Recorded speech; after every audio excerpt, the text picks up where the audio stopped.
Yeah, we should at one point, either today or down the road, go down Tay's path to becoming a Lions fan. Don't do that. Don't do that. Just saying, just saying. She was once with America's team. America's team. America. We're not Wait, gonna but talk real about question: if Dion becomes the head coach, are you gonna be a Cowboys fan again? it. Is not about the coaching. It is about the personnel. No. Okay. And the Well, I ownership. mean, huh? Oh yeah, and ownership. Ownership is a step back. Yeah. After a while, I was like, I can't do it anymore. I just can't. If they win a Super Bowl before the Lions, will you go back to the Cowboys? No, I won't. Don't do that. It's a fair question. It's a fair question because your fandom, according to you, started when they were still winning Super Bowls, right? The Cowboys? The Cowboys. You know that story. It's a complicated story, and it's my dad's fault. So I had to learn as an adult which team to actually follow, and I learned. Okay. After You getting always told me roasted it a was never lot. too late to change. Yeah, I know. After roasting you a lot, you listen. I'm not mad at you for bettering your life. All right. Well, it really started when I started betting. So Yeah, betting is really brutally honest. There's no feelings involved. Your team sucks. Your team not too sucks. You're gonna be much, broke. not too much. Larry's the only other Patriots fan I know, Yep. and we've been locked in like twins. Abby, who's your team? I don't have a team, but I am rooting for the Ravens this year. Okay, It's okay. Yeah. Great You team. know, Lamar Jackson, he's capturing hearts. That's all right. Do we think he's getting the MVP this year? Lamar? It looked like It's it. got to be him or Josh Allen. Yeah. He's doing better this year than he did last year when he got it. Like I almost want to use Gilbert Arenas' argument for when the Joker kept winning MVP. He was like, "Yeah, I get Joel Embiid and all these other guys are doing good, but if he won the MVP last year and he's doing noticeably better, Then he should we win it. can't knock him off." Yeah. And Lamar's doing a lot better. And he did last year, yeah. Who knew getting a running back to Derrick Henry's caliber would help I was gonna say. a quarterback's overall game the way it did. Like I know they say if you get the run game going, you open up the pass lanes, but I mean Lamar's out there throwing dots like never before. Truly. I just hope they don't have an AFC game like last year. Last year was the first time I watched a football game, and I ended genuinely believing the refs stole the game from a team. Like the amount of missed calls, third and long pass interference that they just were deliberately not calling in favor of the Ravens in Baltimore was painful to watch. But I don't know who you guys got going to the Super Bowl this year. It's a hard question. The Lions. I mean, honestly, I have a lot of hope for the Lions. I really do. The Lions, they've had what, 2-3 good seasons now, and it's just they somehow keep falling short. I don't know what it is. Hopefully, it's not like the Bills curse, but for the Lions, I'm not sure. I mean, right now it really is just like the injuries. I mean, losing Hutch, Anzalone, Monty for a little bit. I mean, Monty's back, but now Monty and Anzalone are back. So I'm hoping that they'll be able to make a deeper run. Hutchinson was a big loss though. So, I mean, at one point this season, I mean, he had to have been the number one edge rusher in the league. So he was definitely competing for him and Hendrickson. Yeah. So I don't know. I think that, and they said, I feel like Dan Campbell's been really cryptic about like his return, because I know for a fact, like if Hutchinson got 100% clear from a doctor, he'd be out on that field this weekend. But Campbell keeps saying like, oh, it's a season-ending injury, but if anybody could be back, it's Hutch. So I don't know. I feel like if they do make it to the Super Bowl, we'll see Hutch on that field. So I don't know. I think it's a little bit of him trying to keep Spirit alive to tell Hutch like, hey, if we're in the Super Bowl and we're up, because the specific quote was he could play in the Super Bowl. Yeah. So to me, it sounds like, he still is a player's coach. It's like, hey, if we're in the Super Bowl and we have a lead, I think it's worth putting you in so you could say you got to play in the Super Bowl while winning the ring. But I don't think it's anything other than that. Like, I don't see them being in any other game where they risk it just because I looked into that injury. I had that exact injury. Well, no, I broke my fibula. He broke the fibula and tibula. Yeah. So I know time range wise, this is about the time when you start slowly come back and doing practices and stuff. So for February, the Super Bowl, I mean, again, I really only see him going in if they have like a for sure lead. It's the second half, and it's worth it. Where it's like, all right, if you get hurt, this is a 92% recovery rate from the surgery he got too. So in the 8% you get hurt, it was en route to winning a Super Bowl ring. I think at that point everybody can live with that. But we'll see. We'll see. Do you guys? So is everybody in agreement that we all got the Lions going to the NFC, or does anybody have the Eagles? I have the Eagles. I believe the Eagles can make it. You think The the Eagles Eagles are gonna a make it? very tough team. They are a very tough team. Yeah, they went out there and showed it. They did. I don't see anybody other than KC going as well. I feel like it's rigged. They always got to go to Super Bowl. I'm tired of seeing them. I really Me am. too. Mainly because like half the time they don't earn it. Half the time they really don't. Like you see the calls that they get, and it's like, yo, those aren't real calls. They're not. Like anyone could sit here and see that game and be like, yo, that team is being favored right now. 100%. See, and part of me was, for the longest, I was like, man, let me not be a hater, let me not be that guy. Because later, as you know, as Patriots fans, growing up, people were not appreciating Brady and his greatness. I used to say it back then, it's going to be the Jordan effect. Everyone from the next generation is going to say, we miss him or try to compare it, but no one in real time is going to enjoy it. Everyone's going to hate on him. And I thought that's what was happening. But it's like you guys said, when you look at some of these play callings, it's just so egregious. And then the whole Travis Kelce bringing in Taylor Swift thing now, and they got to keep her on TV. It's like you guys are just making it so painfully obvious. And I'm just hoping the NFL doesn't pull an NBA and start worrying more about marketing dollars and all this stuff, and then drive out the real fans. And then they look up a few years like, hey, what happened? Where the hell everybody go? And we're all in college football now. But that's that's a fair point that you bring up, because the reason why they show Taylor Swift more often is because she appeals to the female demographic, and that gets females more involved in football, because females, they don't really care. They're like, oh, I watch football because, my husband, my boyfriend, my dad, whatever, but like they don't actually care. Now they're tuning into games because they're like, oh, I want to see, Taylor Swift. I want to see her being happy and supporting her man and blah, blah, blah. So like they're getting additional views just because of her. Like they know what they're doing.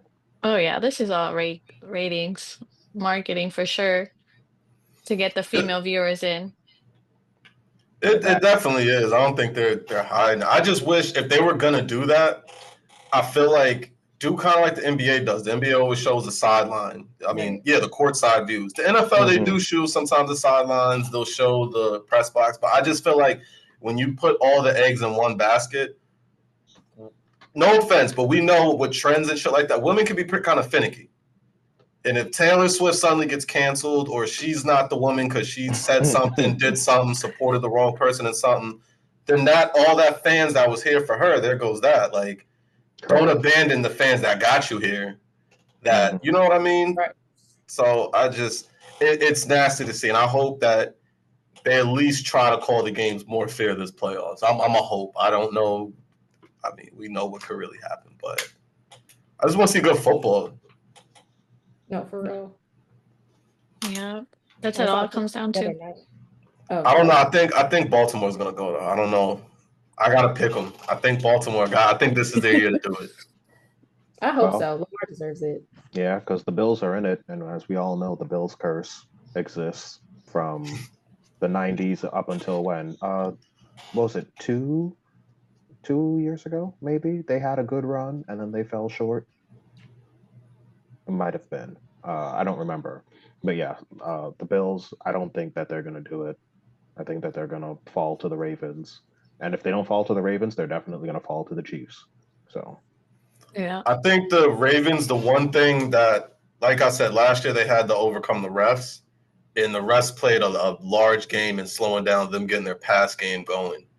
And even though the Ravens won, it was still, I mean, even though the Chiefs won, it was still in a pretty close game. I think what can really help the Ravens get over top and overcome the refs this year, as well as just KC in general, is that run game is so dominant. Like, when all else fails, if you know you have two Heisman winners in the backfield that can just take off for 15, 20 yards at any given moment, it's hard to shut that down. You can miss all the pass interferences you want.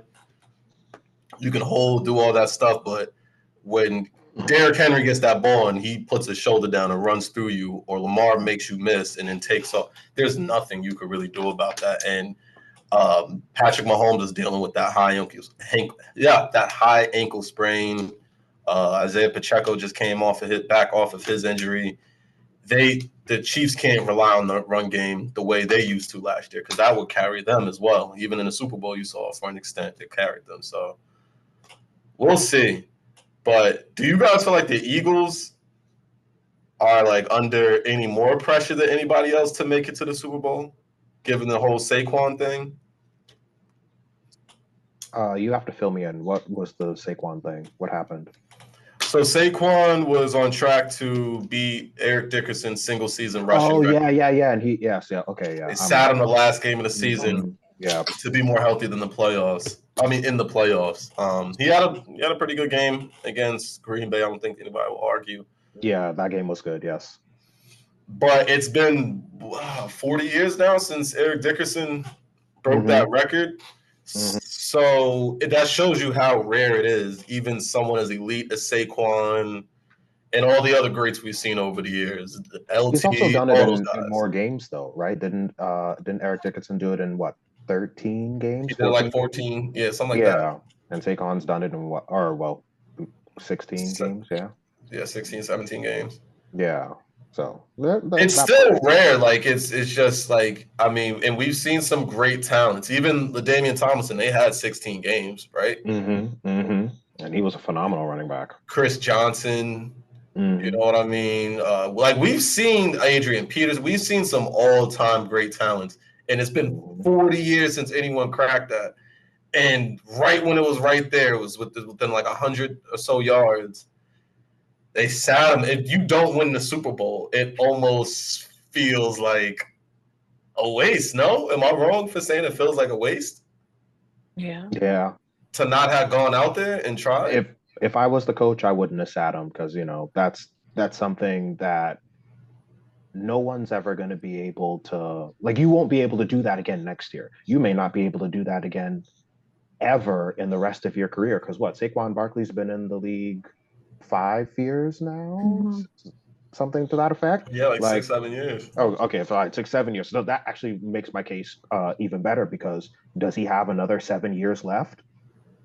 Like, I don't think so. Just because running backs, they take a lot of beatings and stuff. They're really not in there for that long. So if there was ever a time to capitalize on an opportunity, it was previously. Yeah. What do you guys think? Honestly, I think part of the reason why they sat him, the more popular sports betting gets, like, I think they knew that a lot of people were going to make a lot of money off him breaking that record, because he would have gone out there and gotten it done.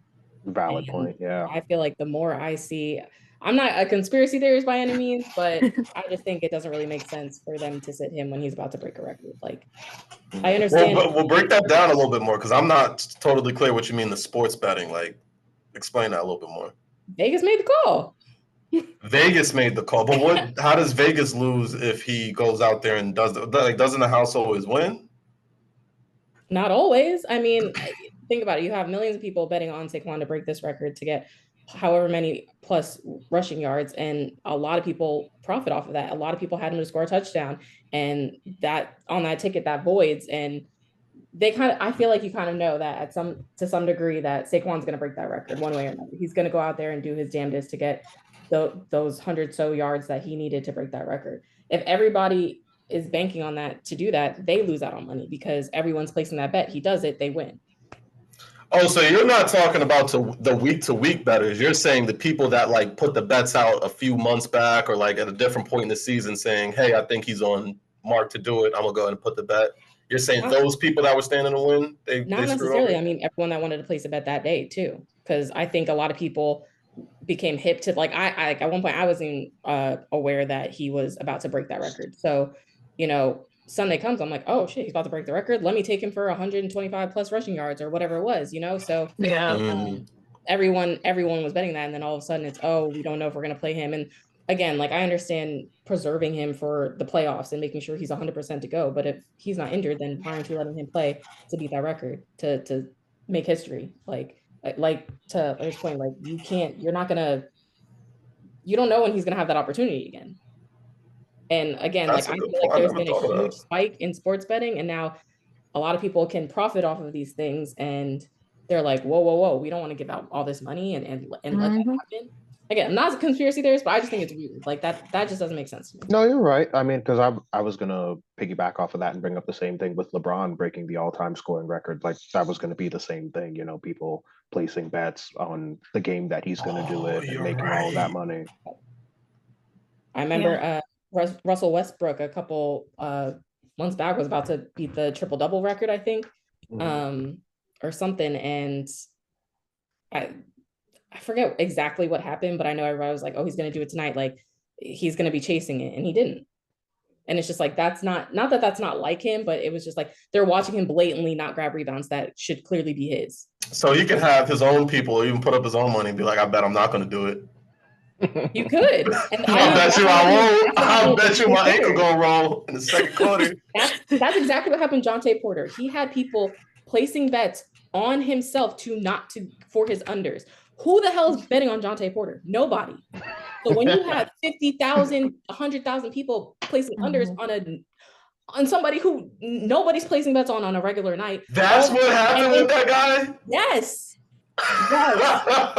There was too many people placing bets on him for his unders, and he leaves in the middle of the game to go into the bathroom like, I hit my eye, I'm not going back in. You catch.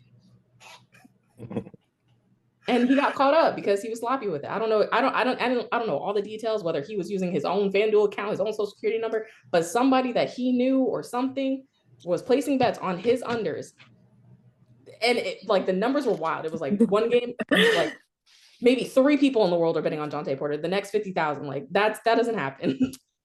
You're putting me on to new. Go ahead, Abby, because I know you gamble too. Go ahead. No, I mean she's right. There's like players that can beat like world record or like a record and they don't hit, and it's like, why wouldn't it hit? It makes sense to hit, right. And like she said, it's a theory. You got to think about it when you're sports betting. It's a possibility they will break this record, or it's a possibility they can't. So there was a TikTok where there's like a scene of where I forgot who the guy is in NFL. It seems like a very important guy, and Saquon Barkley throws himself on the ground rather than running the ball. And it's like, why did he do that? Like, why didn't he just continue? Are you guys familiar with? Go ahead. I was gonna say, I know what she's talking about, and I saw a couple mixed opinions on that because some people are like, Saquon's the type of person that's like, there's no need for me to keep running and score this touchdown right now. But there was also damn near everyone in the country betting on him to score a touchdown that day. I was betting. That's why you remember it. And he slides with an open lane to the end zone, and everyone was like, "What? Like, why wouldn't he keep going? That was Vegas." Blah blah blah blah blah. So there are these kind of like conspiracy theories. However, it's like the type of person that Saquon is. I remember there was one game he got out early, and he could have gone back in. The Eagles were blowing a team out, and he said, "Let the younger guys get a chance." And there's that slippery slope because that's just the type of person that Saquon is. There's no need for me to go and get the touchdown. We're already winning. We're already going to win. There's 22 seconds left on the clock. Why am I running to the end zone? So he's to a certain degree, he's a selfless guy. He's not a dick. Yeah. So it's like, it's one of those things where it's like, was this Vegas or was this Saquon being Saquon? I will say the one thing is with Saquon, because he is selfless, like you said, he's not a dick.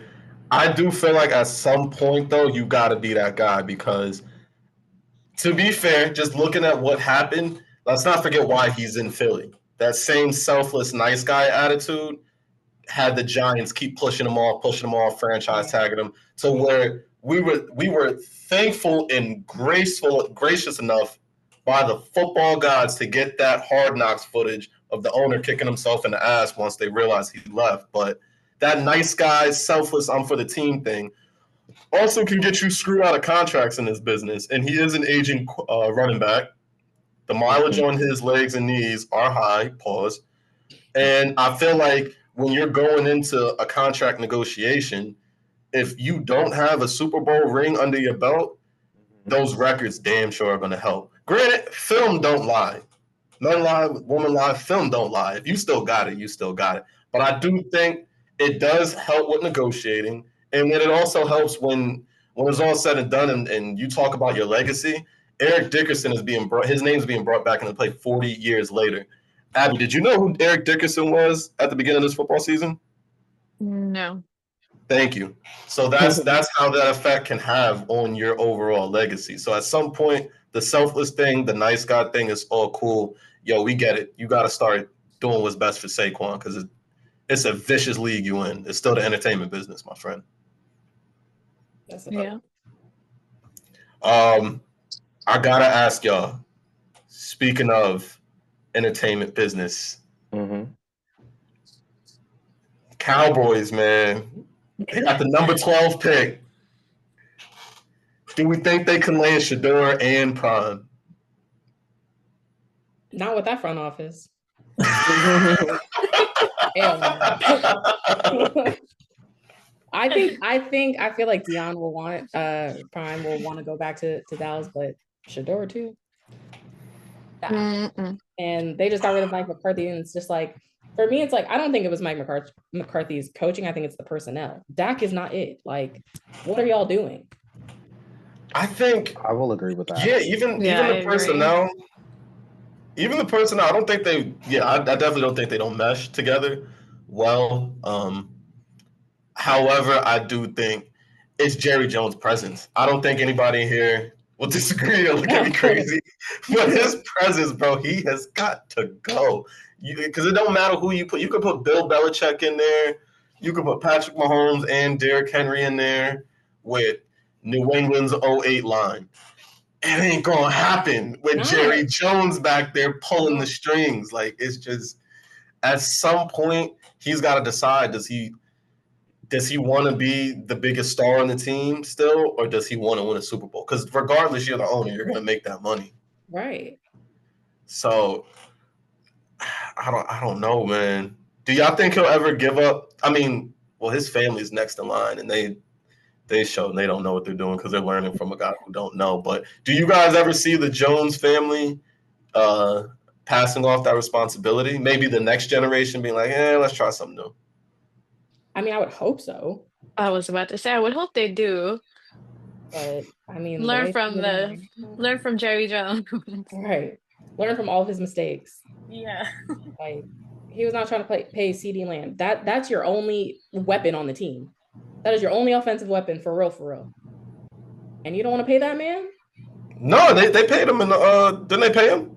They ended up paying him, but I know what you mean. That debate, the negotiations went on far too long. Bro, they didn't want to pay Derrick Henry, and they brought back Zeke. And look at the season Derrick Henry had for less money. Zeke? To do what? He would have taken less money to play with y'all. Mm-hmm. And boy, would he have taken a lot of attention, a lot of pressure off Dak. Dak might still be here. That was actually true. And you think like the Cowboys have turned into, and I'm gonna be careful when I say this because it is my favorite team and it still is my home, but the Cowboys have turned into what the 2000s Knicks were. It's where all careers go to die. You can send Marbury, you can send Crawford, you can send Randolph, you can send Francis, you can send whoever you want. You are not going to succeed there because it's just James Dolan, his presence over the Knicks it's that dark cloud. It's the same thing with Jerry Jones, man. It's just, Same thing with Woody Johnson or whatever his name is with the Jets. Just certain organizations, their family need to get the hell out the way, man. They and learn being a billionaire don't equate to X's and O's, man. It's crazy to see. I feel like if the Texans win the Super Bowl before the Cowboys, that would be pretty sad. That would be pretty Listen, sad. it's been a minute since the Longhorns and anybody in this state has won something outside of baseball and basketball. I can wholeheartedly see everybody in here being like, shit, CJ Stroud it is. I mean, Ace House. I feel like if there's going to be any Texas team to win anything, it is going to be the Texans because they actually have the weapons to do it. Not that the Cowboys don't, but it's not Dak. Like, I feel like if the Cowboys had a mobile QB, someone that could actually rush forward and not sit in the pocket and get sacked every other game, they also have to worry about penalties. Like, it's just not a cohesive team. They've got to make some personnel changes, and I think it starts with Jerry Jones. For lack of a better term, they need a coach. Say that again? Oh, I said pack Jerry Jones up, pack Dak up. Get a new coach that actually. They need a coach that got a set of balls that ain't scared to check Jerry. Because the last coach that did that got bounced, and that was with 3 rings in his pocket. Right. But he's had proven coaches since. He's had Parcells. He's had Mike McCarthy. These guys will have a ring. I just feel like he doesn't respect them. He almost kind of sons them. Jason Garrett kind of felt like man, I remember you as a player. Now I'm bringing you up as a young. Like it was almost like he was treating him like his son or something. Mike McCarthy, like, bro, I don't want to see you in the first months or so you get there. You talking about you and Jerry Jones on golf trips. I don't want to see right after the season and y'all didn't win nothing. Y'all out on golf outings. Like, I want someone who's going to be like, yo, Jerry, respectfully, can you fuck off, bro? I got some football shit to do. I think that's what the Cowboys need. Belichick, I feel like his personality has been just dry enough where Jerry would be like, damn, I don't want to hang with this motherfucker, yo. He got it. You got the keys, bro. You know what I'm saying? So with that trend, do you think that Deion would be able to kind of step up to Jerry Jones and be like, let me do this? Mm-hmm. I think Deion has a way that's almost magic with the media. And he knows, I feel like if anything, he'll know how to finesse it where it puts the pressure on Jerry to get the fuck out the way, where he'll be like, hey, I'm trying to do my thing, but I got Jerry calling me about X, Y, and Z. I got to do this, that, and the third. I thought I was just here to coach. Like, I feel like he'll throw some type of shade like that in the media where people are really going to be on Jerry. Like, yo, Jerry, don't fuck this up again or I'm not buying tickets next year, bro. I promise on everything I love, I'm not tuning in. If it's on Red Zone, I'm going to just click pause till the next game comes on. I think if Deion comes to the Cowboys, it's going to be more pressure on Jerry Jones than on Deion. Because there's been so many coaches that came there and didn't win. It's like, where's the bar set? Honestly, win a 12-game season? Okay, cool. Shit, I did that in the Big 12. Cool. Right. Man, we'll see, though. We'll see. But speaking of college in the Big 12, well, not the Big 12, just college in general. Y'all see what's going on with this guy, this receiver, Kyron Lacey from LSU? Yeah. Yeah. He got hit with a negligent homicide charge. Out here doing dumb stuff. Man. So did everybody read the story or hear the story? I don't follow college football personally. Oh, you're missing out. You're missing out. I'll edit that part out because you sound crazy. I'll try again. No, so this guy, it said basically December. Let me pull up the article again for you so I can give you the accurate, factual, So it shows December 19th he was driving home in Thibodeau County. I guess it was his home county in Louisiana. Late night, driving his Charger down the road, flying down the road. He is on one of those zones that says no passing. He passes anyway to go buy a car, and he's about to come head on with a pickup truck. The pickup truck swerves out the way. However, there was a car behind that pickup truck, a Kia. The Kia swerved to the left and ended up hitting the car that he was originally trying to pass. The person in that Kia died.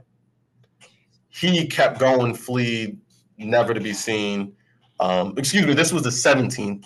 On the 19th of December, 2 days later, he types out this long, heartfelt message to the fans of LSU to officially announce he's declaring for the draft. My man really thought he could escape. And then January 10th, Friday, when I dropped that breaking news, that's when police had dropped the warrant saying they've done all the investigating, and they dropped his warrant saying that they're looking for him on a negligent homicide, and they tacked on some other charges. Mm-hmm. The victim was a 78-year-old Marine veteran and recently retired county sheriff by the name of Herman Hall.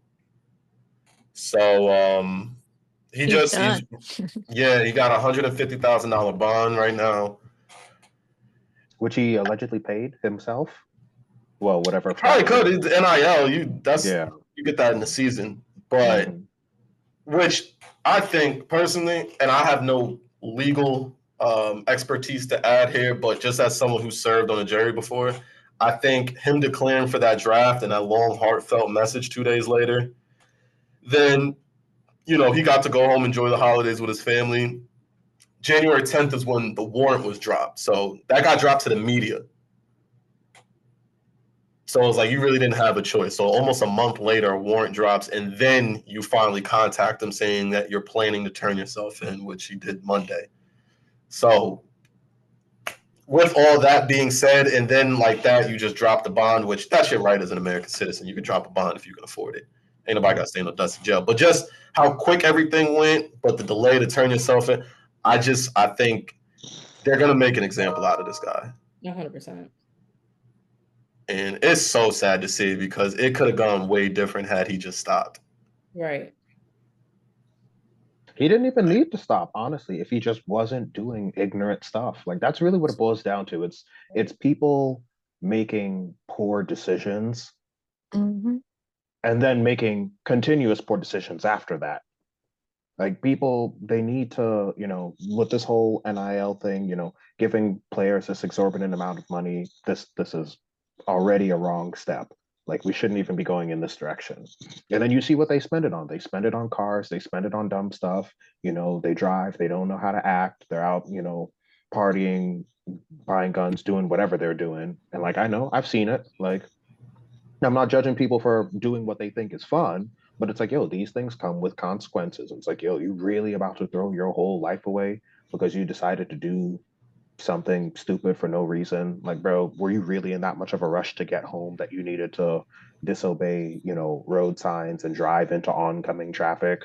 Like, or were you just like in the car with somebody and trying to impress them? Like, yo, look at how fast this car goes and whatever else. Like, don't be doing ignorant stuff. And now you're probably going to have to learn from that.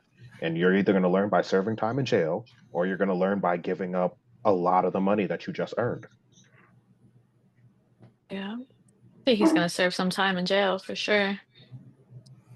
Yeah, I agree. I agree. Like, generally speaking, especially when you make that type of money, you can't act and be like the regular person. You can't make normal people mistakes. But exactly, the one thing I always say, but I do understand that is easier said than done. I'm speaking from someone who's never been an overnight millionaire. But one thing I can speak from is someone who's fucked up, and I can tell you it makes it way worse when you try to evade the fuck up. Like, sometimes you just gotta own it. Just sit in the shit. Just be like, yeah, I did it, my bad. Because if he had stopped, who's to say that if he was to have stopped, it wouldn't have been first responders. The family gets there, and he's like, hey, yo, I'm really sorry. I didn't mean to have this is what exactly happened. You paint the picture, however. And this could have been a story that just got kept in the local media. It probably would have been some local LSU fans and stuff like that. Your agent could have gotten involved. You paid off the family however much, took care of funeral, all that stuff like that. Not to say that money would have brought him back or changed anything, but a lawsuit's going to happen anyway. So the money might as well get shelled out sooner than later. But I just feel like it would have been way different if he stopped. But the fact that he just walked off, it's like, bro, what? Were you thinking? Were you sober? Was that why you left and you didn't think, like, you know what I mean? Yeah, like, you saw it, you heard it, that was your fault, and you just said, hey, I'm gonna keep going. I should be fine, but you know what? Let me just like get out of here, literally, like declare for the draft and be on my way. It's like, bro, we got cameras and stuff. Like, dog, you can't escape none of that. They're gonna find out that it was you one way or another. Whether it takes 2 weeks or 2 years, they're gonna figure it out. Yeah, it's almost like the Rashid Rice from the Chiefs when he did that early in April last year, 2024, when they said he was speeding Dallas with his friends in the Urus and the Corvette. They caused a whole traffic jam, a huge pileup on Dallas. And then you see them clear as day on the dash cam. Just get out the car and walk away. Mm-hmm. I'm like, is someone advising these players, like, hey, if you're not sober or something like that, just leave? Because it's like, bro, the charges are still going to be bad. I don't know if they're going to be worse because you weren't sober or completely, but either way, bro, you're going to have to answer to this. Like, somebody going to send you to the upper room. I don't get it, man. I don't get it, but I guess we're going to see examples be made when you, like we said, NIL, we're creating a lot of overnight millionaires. Yeah. I do want to ask y'all something, though. So I'm not sure if you're familiar with his name, Drew Rosenhaus. He's like the real-life Jerry Maguire. He is the agent of agents and sports agency. I remember I first heard about him back when I was still probably like high school or something like that. They did a whole 60 minutes on him. He is the real-life Jerry Maguire. So I bring him up. He does. I'm pretty sure it was him. He does a sit down with Pat McAfee where he was talking about NIL and they were talking about the details of NIL.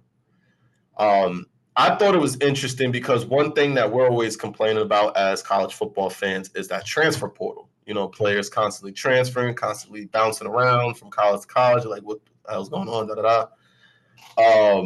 And a lot of times people are also asking, what's the security blanket with this? Because I know even people who think because of NIL, the NFL is going to become like oblivion almost. Like it's not even going to be a thing no more because players are just going to skip it to stay in college. This guy, he does a sit down and he basically says that these players are on year-to-year deals. And there's no real rules or regulations, so no one's to say where they're getting the money from or even if they're guaranteed to actually get paid and get that contract upheld. For an example, like the UNLV quarterback, I'm not sure if y'all heard that story where I think 3 or 4 games into the season, they were undefeated and he just left. Yeah, because he wasn't guaranteed whatever, or he wasn't given whatever money he was allegedly guaranteed, yes.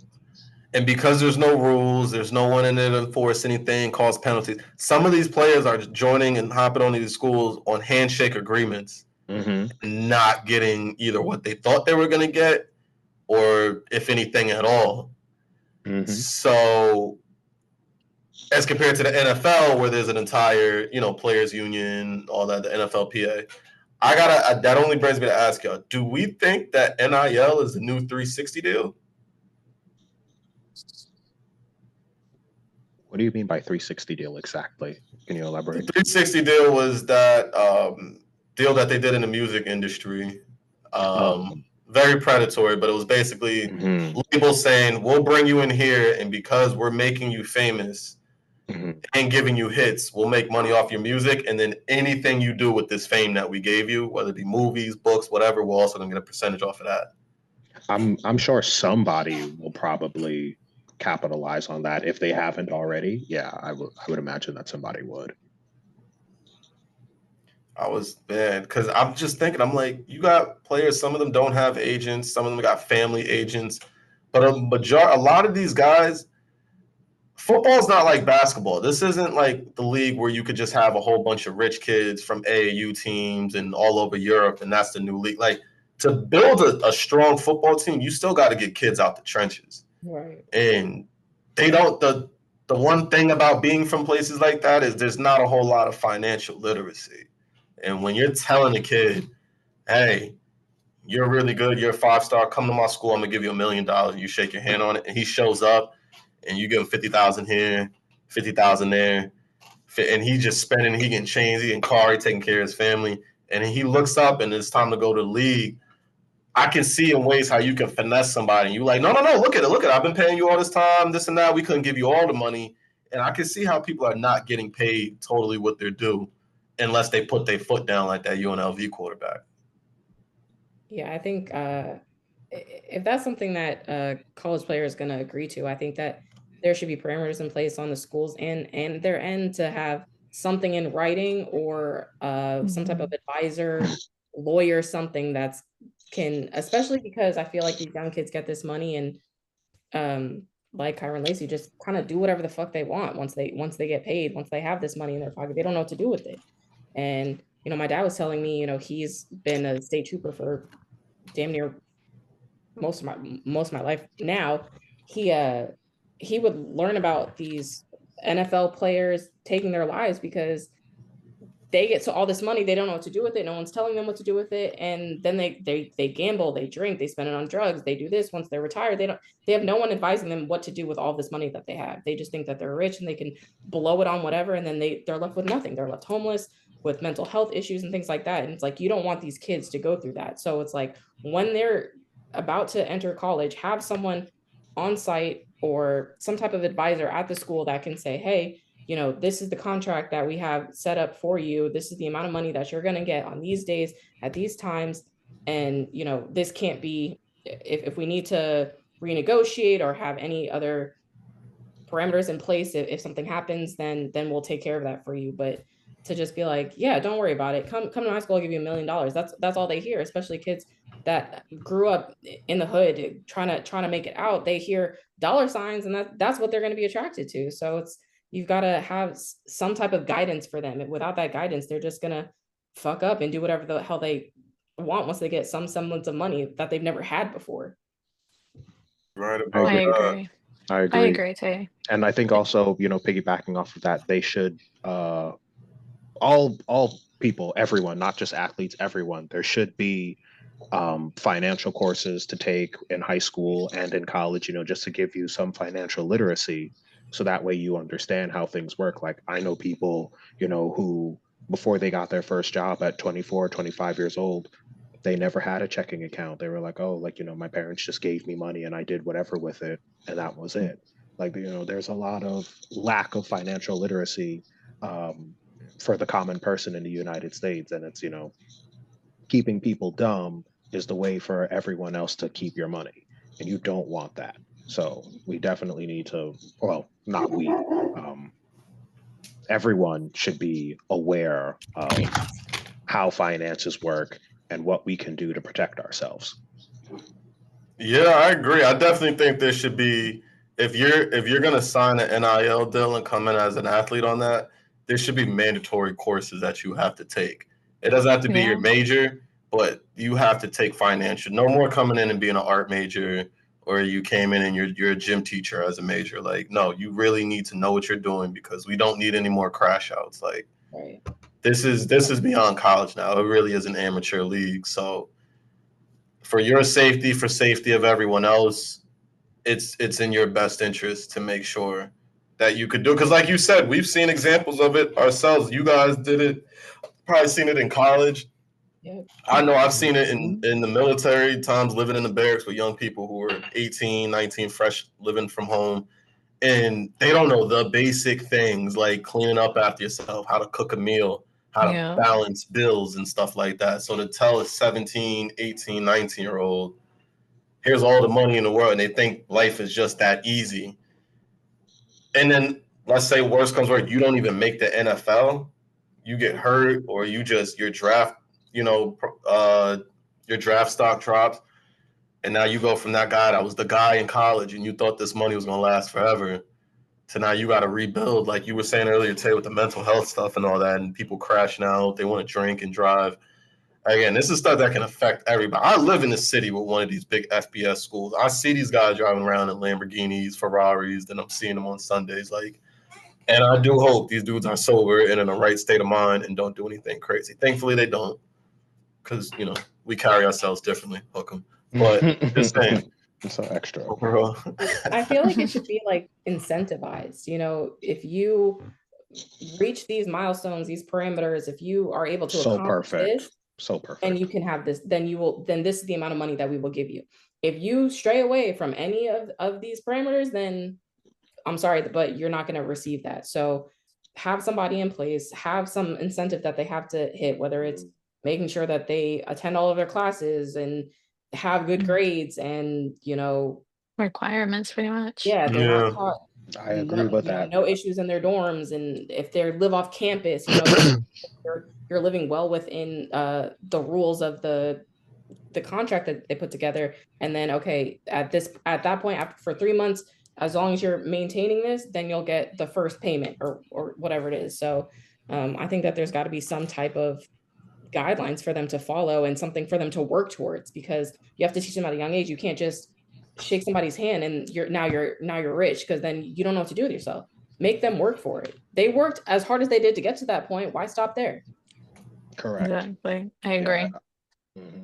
Yeah, I think it's one of those things where the people that are benefiting from it the most are going to be like, they're probably ones that can speak up and say something, which, to be fair, I think coaches at these major programs are, not necessarily the programs themselves, but it's one of those things where it's going to have a legitimate problem that's getting out of control, because that's just how sports is. People tend to be more reactive than proactive, and once it becomes something that gets out of control, then people will fix it. Because that's how they got NIL to begin with. It was for years, for decades, people were kind of saying, like, hey, these guys are making a lot of money. They're pulling in a lot of money. We're building brand new stadiums now. These aren't just the regular fields that people like. It's not like Miami had a football field. It's not these stadiums now that they have. So once people started saying, hey, we're pulling a lot of money, we should get some of it. It wasn't until the dam finally broke when they started exposing how much EA Sports was making off these video games and Gatorade's making on these commercials and stuff like that, and that these guys are eating ramen when they're winning natties. Like, I think it's going to be something so extreme like that is going to finally break the dam, where they can't ignore it and they got to do something. But I think incentive-based contracts is a good place to start for sure. And give these schools a GM. Right. Don't put all the NIL stuff just on the AD and because ADs don't know what they're doing. Exactly. Yeah. They really don't. Give each sport their own GM. Yeah. Simple as that. There's a lot of GMs in the league that need jobs, that don't have jobs.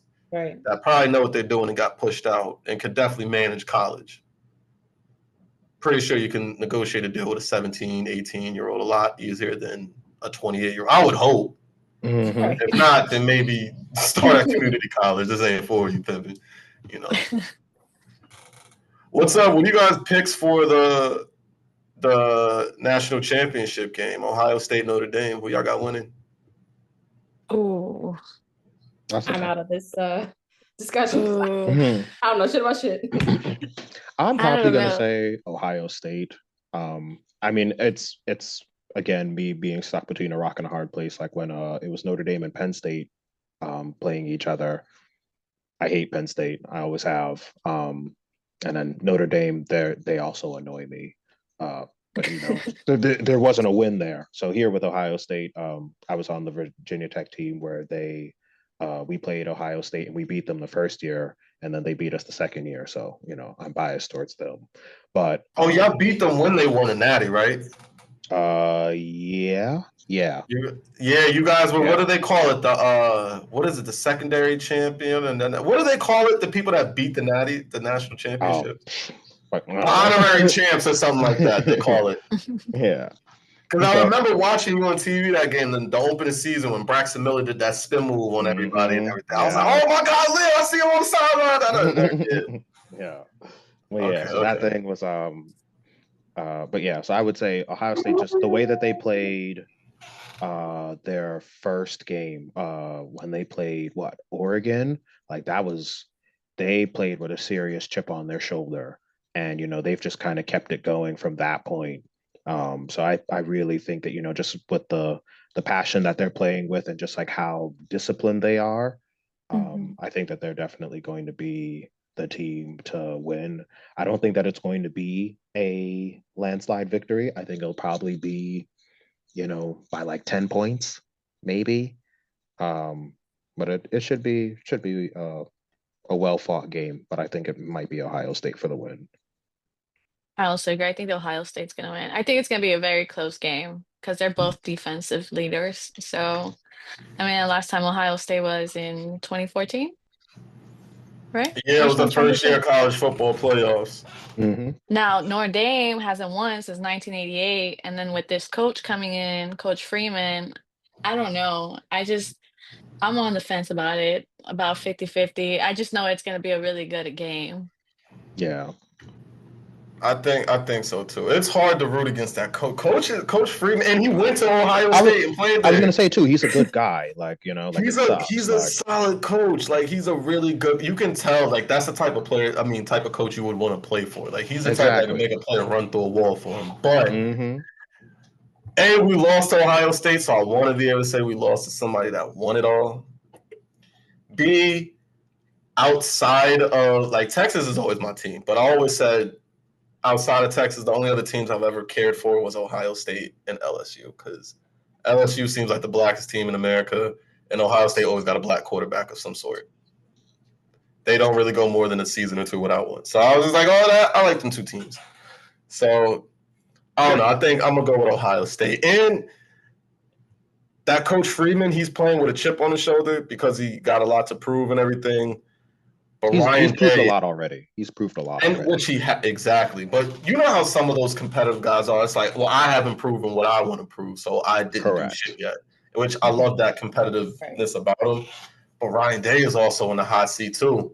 This is like his second time going to a natty, and everybody's been calling for his job. They just went 4 straight years of losing to Michigan, and everyone said this season, if he doesn't win a national championship, he should be fired. They called for his job on ESPN. Stephen A., Dano, Shannon Sharp, like Hall of Fame type talent and great analyst was calling for his job. So I think he felt the pressure. And the players felt it for him. Like, the players responded. You saw them drop in the meeting. It was like, fuck all that. Ryan Day's a great coach. Y'all don't give him enough credit. And they go out there and been playing pissed off ever since. So yeah. That also historically, according to CBS Sports, Ohio State versus Notre Dame, historically they're 6-2, so doesn't look good for Notre Dame in that sense. I'm over for the underdog then, since all. I love it. Hey, if they win, hey. I don't know anything about college football though. For real. Go ahead, just drop $10 on it. Take it money line. You're good. Oh, we all gonna put 10 in the chat. Oh, I never said that. I was just saying. I wanted to make it worth it for her. Like, hey. Oh, he saw the money. I'm dead. Hey, I gotta ask you, because I know you don't watch college football. Generally speaking, does anybody in here follow the NBA beyond just gambling? Like, genuinely follow? I was like, gambling, yes. Really? Here and there, I feel like I started to, but honestly, I've seen a lot of bullshit this season, and I can't do it anymore. Like, ejections. I saw someone get ejected because they told the ref that the floor was wet. Really? Yes. What? That sounds crazy. That's insane. Like, there have been bullshit ejections. The rotations don't make any sense.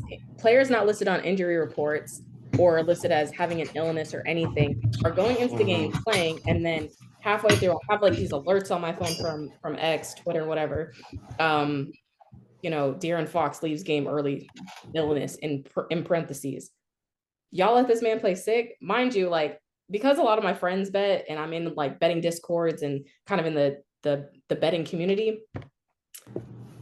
I see all these people like, oh, De'Aaron Fox always scores 25 points against this team or whatever. So now that sports betting is becoming a lot more popular, there's a lot more props that have positive odds that people can profit off of, that they're taking, and then all of a sudden he's leaving in the middle of the game because he's sick. I don't know if it was De'Aaron Fox specifically, but I remember I've been seeing a lot of these, like Embiid the whole season damn near hasn't been playing and not getting updating the injury report as needed. Like tonight, Paul George, Tyrese Maxey, Embiid, and Caleb Martin were all out of nowhere.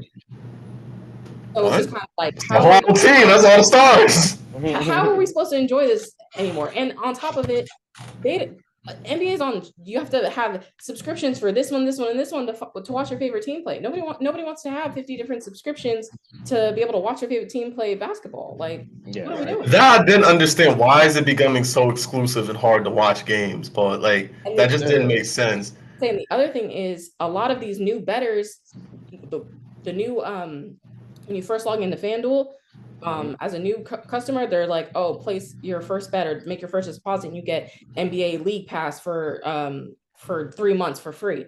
So they're trying different ways to lure people in. People have not a fuck ass clue about sports betting and how to really be profitable in this shit, just throwing money on anything so that they can have access or so that they think they can, it's a get rich quick scheme, and it's not, because I think they've got some puppets in the NBA where they can be like, you know what, you're not playing tonight. For sure. Honestly, and this is why I'm so glad I brought y'all on the show to give, because for real, like the gambling, I don't do that. So you could give a take that I could never. But you are really opening my eyes now with this whole, like you said, that the players they can pull the strings and be like, you know what, we'll load manage, we'll not play you tonight, we'll do this, because all this load manage stuff got so egregious once they started legalizing gambling, sports gambling, and all these apps. Like before 2018 or so, you weren't really hearing about all these stars doing the load management stuff. This stuff really did start issuing in. And at the time, we was like, oh, well, come on, it's LeBron. He went to 10 straight finals, this and that, the third. But you just looking at it in real time now. And like you said, with the whole Philly, Joel Embiid, Tyrese Maxey, all these guys not playing. I'd be so pissed off if I bought some tickets and I went there and it was all on the bench. That's what I'm saying. I'm like, well, y'all at the same circle jerk? How are all of y'all hurt at the same damn time? This don't make no damn. Somebody get out there and hoop, damn it, or don't call security when I get out there and want to get my shots up. But I paid. I want to get something out of this.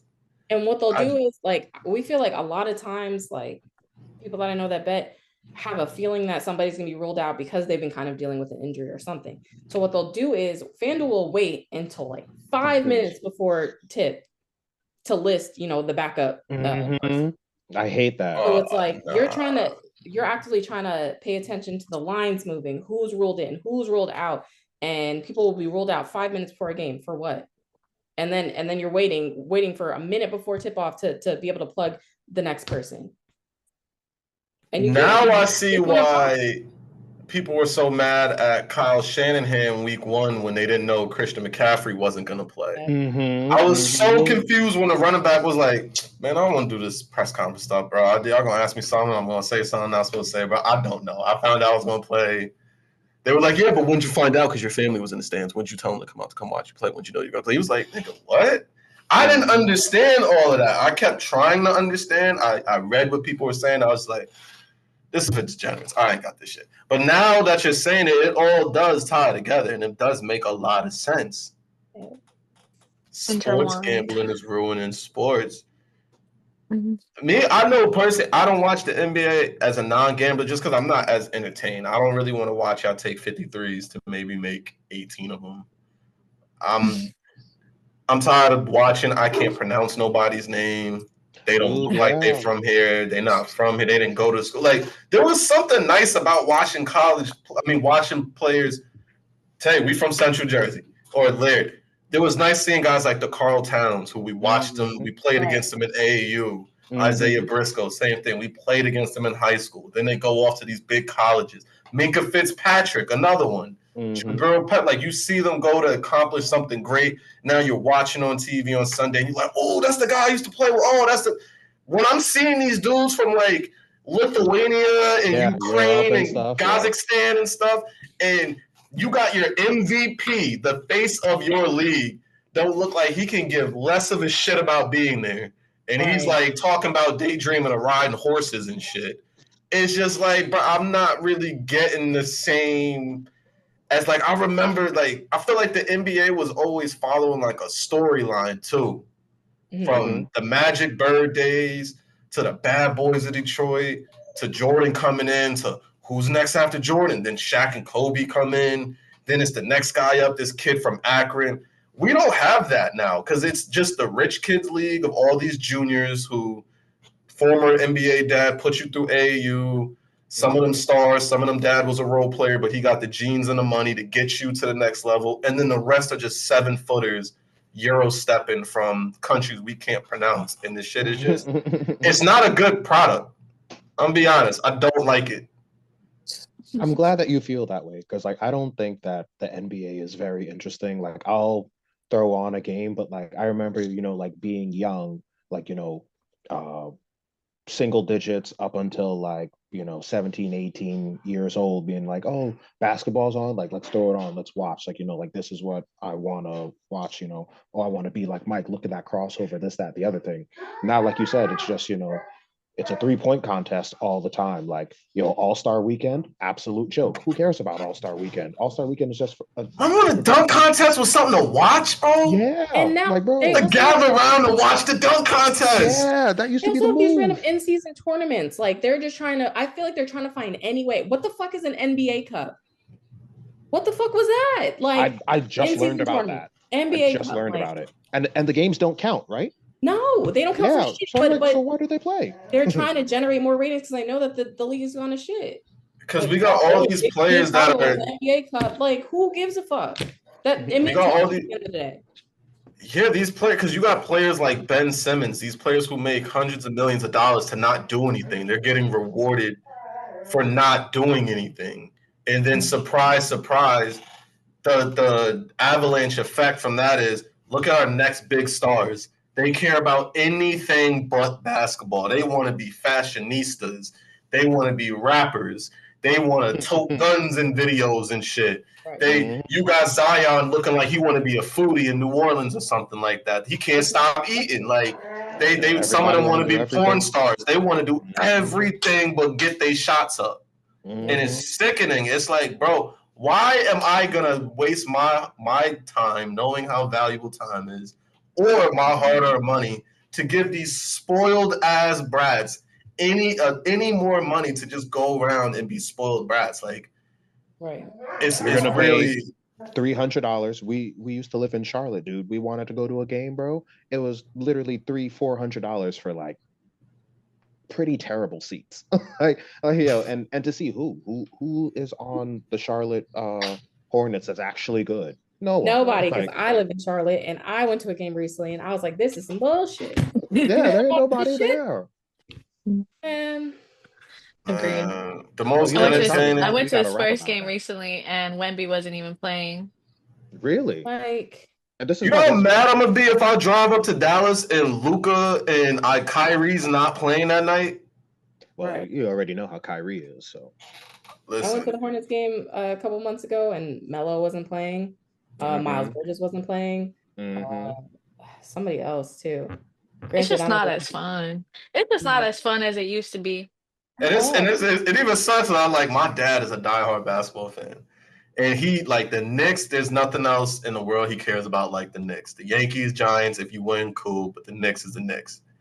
And you could just hear the excitement and joy leaving his voice. Like, a few years ago, be like, yeah, I'm going to chill out for the night. I'm going to relax, give me a cold, watch the Knicks. And I was kind of just like, yeah, I'm just bored, man. I'm just turning on the Knicks. I guess they're going to be on. We still got MSG. They're the local. And half the time be like, yeah, they playing tonight. Did you see the other? And I'm like, no, I don't watch that shit. I don't care. NBA. But I'll play along. I'm like, yeah, all right, hopefully. I was gonna say, if you want to watch like a local team here, it's not on the direct TV stream on cable. You have to have this subscription. That's on Stream East. Like, I live in Charlotte. Why can't it? And it'll give a note like, oh, this local broadcast is not available in your area. I'm in Charlotte. Like, the stadium is 20 minutes away from me. Like, what do you mean? Arena. Whereas on the other hand, the NFL, even though they don't play no games about their copyright, they done made YouTube a struggle for so far. However, they are easily accessible. They're shoving the on my throat. Tickets are affordable. ABC, NBC, CBS, Fox, ESPN, Amazon Prime. Nigga, if you can connect to a TV, holla at us. We want you to stream our games. The NFL is like, bro, if you got eyeballs, we just want you to catch it for a second. Because somebody might get blown up on the sideline and you're hooked. Like, yeah, they put money everywhere. They want it easily accessible. Like, that CBS all access bullshit. Ain't nobody paying for that. No, we've got, like you said, we have Amazon, we got ESPN. God willing, Netflix one day is going to be like, hey, we got you. Like, it'll. And worst comes worst, you can still go to the local bar if you need to and catch the game. I have had that experience, which it didn't stand out to me until y'all just said it now, where I was at a bar one time and a guy walked in trying to see a Rockets game, and the bartender could not get it on TV. They kept turning. They were like, this is kind of weird. Like, I don't know why I can't see it. And we're in Texas. The Houston Rockets, like, y'all are what, 2-3 hours away? You're not far. Yeah, we're more where I live. It's more Spurs country, but still, it's the same. It's the same state. Like we're saying, you'd be able to see the Mavericks, you'd be able to see the Rockets, no problem. And I want to say it was like the Rockets Pelicans or something, and you was just like, this is weird. I've never had this problem getting on TV. And then sure enough, someone was like, oh, if you go on League Pass, they got it. He was like, what the fuck? This is a dive bar. I ain't got that shit. Yeah, no, dive bars ain't doing no League Pass. Hell no. I don't even think League Pass is worth it, honestly. It's not on Channel 9, you mean? It's not on Channel 7? 5? All right. Well, on ABC. Yeah, we just gonna watch the news then, buddy. You're gonna be well prepared for the weather. But yeah, the NBA, man, I hope they get it together. I feel like they put too much. Like, okay, for an example, remember how I said the NBA always had its story? Yeah. Who's the story now? They put all their eggs in the LeBron basket, and now it's like you guys made it the LeBron James league. So now it's like if LeBron and Steph ain't playing, it's not even really that entertaining no more. Yeah. And then the next guys who were supposed to be them start. Say that again? It's supposed to be Bronny, but he's ass. Yeah. Yeah. But I feel like who had that natural. It didn't work.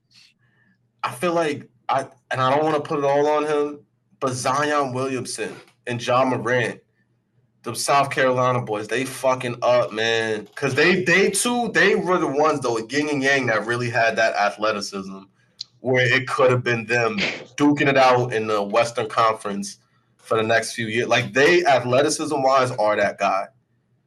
Yeah, I don't know why Zion doesn't care much to play basketball, like you said. Like, he's just there. Like, he plays, half the season, if that, and kind of just lives life. And you don't have no self-control, bro. He's getting porn stars pregnant and he's getting fat. That's a man that does not have self-control. All jokes aside, that you're giving in to all your temptations and you're fucking up your money in the process.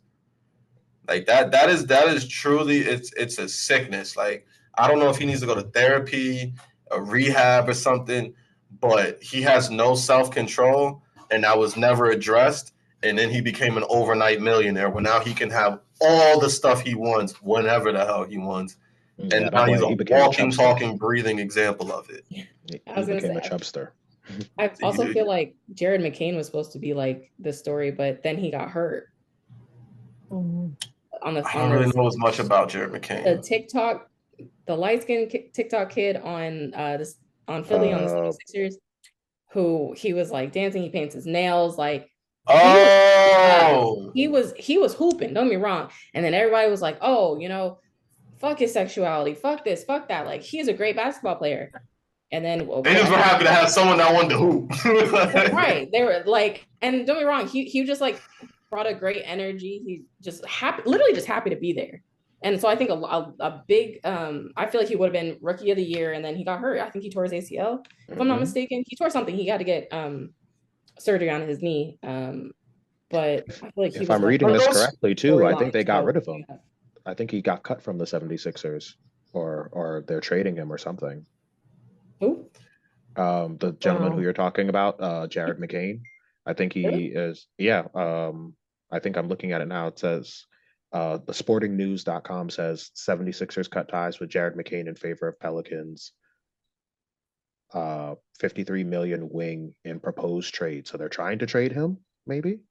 I guess that's what Jared McCain, I'm familiar with who you're talking about. He is a talented player, but he's not athletic or talent. Or it hasn't been shown he's a build the league off of. Like, he could put the league on his back. You know what I mean? No, yeah, that's fair. And it's just, who is that guy? Like, even Steph, when he came around, it was unexpected. No one saw it, but Steph's shooting was just undeniable. And then that team, still is. The collective, it still is. But that Warriors collective, the Splash Bros, the Draymond's attitude, the signing of KD at some point, then getting rid of him, and still, all of that is what took to match to the star power of LeBron. When these niggas finally retire, what is going to happen to the NBA? Because you can't have LeBron out there until he's in a cane. Gonna go to shit. I mean, I feel like Luka's coming up from the Mavericks. I think he's a good player. I do, but I agree. But we still, and I hate to sound like that guy, but I still feel like we need that American-born athlete that went through the American system. Whether it be Larry Bird, Magic, it don't matter what race you are, but we need someone who was playing with us outside, scraping his knee on the concrete, making the middle school team, making the varsity team, getting his scholarship, having his signing day where he's doing like this and all that. We need that type of guy to go out there and be the star. Luka's cool, but I don't even know where this nigga's from. Can you tell me where he's from? Fucking Lithuania or something. I don't know. We don't even really know. Luka's been playing professional basketball since he was 9 years old. Like, I want, Slovenia. you know what I mean? Oh yeah, this Slovenia, yeah. But Slovenia, there we go. The city or town, you can't pronounce. It's like Ljubljana, and I don't even know if I'm getting that right because there's an L and a J next to each other, and I don't know what sound. And it's because we're American. We don't care. We don't care. We are blessed to live in a country where we don't have to care about what's going on over there. That's why he came here. However, if they want to put the league on the shoulders of anybody, an American sports league, it has to be an American, because what y'all gonna do during the Olympics? Oh no, our biggest star is gone. Yeah. As much as we love Giannis, that's why it couldn't work. It was like, yeah, Giannis Antetokounmpo. I made sure I learned his name after he got a championship and an MVP. But to go from Johnson to Jordan to James to Antetokounmpo, it just was not about to work. I feel like Anthony Edwards really could have been. Edwards might be. He's been fucking up a lot. I think he's in a small market. That's why. Yeah. He got and they already re-signed him. But if he would, imagine Anthony Edwards in Miami or back home in Atlanta or in Houston, San Antonio with Wemby. Imagine Anthony Edwards with Wemby. That'd be pretty wild. Also a small market area, but Texas got potential. Yeah. That's all. We need Anthony Edwards to save us. I feel like he's the only one. No pressure. No pressure. That could save it. Anthony Edwards, it's on you to save us. I was gonna say, I want so badly to say Cade Cunningham because I love Cade. Cade has a special place in my heart. But I want him to be freed from the Pistons because what the fuck? They are doing very good this season, though, I will say. They haven't. Anthony Edwards going to put your ass on a poster. We need Anthony Edwards 2025 and on. Save the NBA. We need you, bro. We really need you, bro. Oh, wait. Well, that was basically. Does anybody have any more topics they wanted to bring to the forefront? Anything else they wanted to get off their chest? I got nothing. Anything? Go Longhorns. Hook 'em. You already know the vibes. Go Lions, all grit. I have faith in the Lions. Man. Baltimore Ravens winning the Super Bowl. Ohio State Buckeyes winning the championship this year. The NBA, I don't even know who to vote for. Go Knicks. The Yankees, we gonna clean it up this year. The Yankees are gonna clean it up this year, yo. At first, we figured out, the Astros situation. Now it's the Dodgers thing, but we gonna be all right. We gonna be all right. You know what I mean? And if not, I've really always been a Mets fan to begin with, and we got Juan Soto. So. Oh yeah, that's right. Yeah, because we went to a Mets game. Soto shuffled that motherfucker out there, and that boy, he nice. He nice, and he signed to the Mets for only like $5 million more. Yeah, that was some petty shit. I would have been petty. Did you hear why he left? No. Everybody mad at him. The railroad. Okay, so we'll end the show on this story then. He said that the head of the security for the Yankees on multiple occasions put his family out in the games. Yeah, his family and his personal chef. Even one time put them out in the rain. Well, it sounds to me, and I guess he addressed it with the Yankees, but they never did anything to really address the issue. And it sounds to me like that security guy still had his job, which is why Juan was like, well, I'm going to leave. That's crazy. So either that security guy is going to have, a lot of people to answer for this season when he's back at that stadium, or he lost his job already. We don't know. But yeah, if that happened to me too, y'all brought me in and I'm doing what the hell you brought me in to do and paying me to do, which is making y'all a World Series ready team. And this is how you treat me? Like, I just want my family to come watch the game. They're not bothering nobody. Hell yeah, I'm sucking up the deuce too. And the contract is what, hundreds of millions of dollars. You tell me it's $5 million more? Oh yeah, that's the icing on the cake. Right. Mm-hmm. That's my first year taxes right there. Y'all go ahead and take that. I'm gonna chill up in Queens. Yeah. I love the Bronx. It's my home, but it's crazy out there. So I'm gonna go chill out in Queens, eat me some Jamaican food, and wait till the season start. Chill. Jamaican food. Yeah, it's real scenic in Queens. He right there on the water. You can see the whole skyline and everything. Yeah, all right. It'd be cool. All right. Any more picks? We're gonna end on that. I guess so. Right. All right. Thanks for joining me.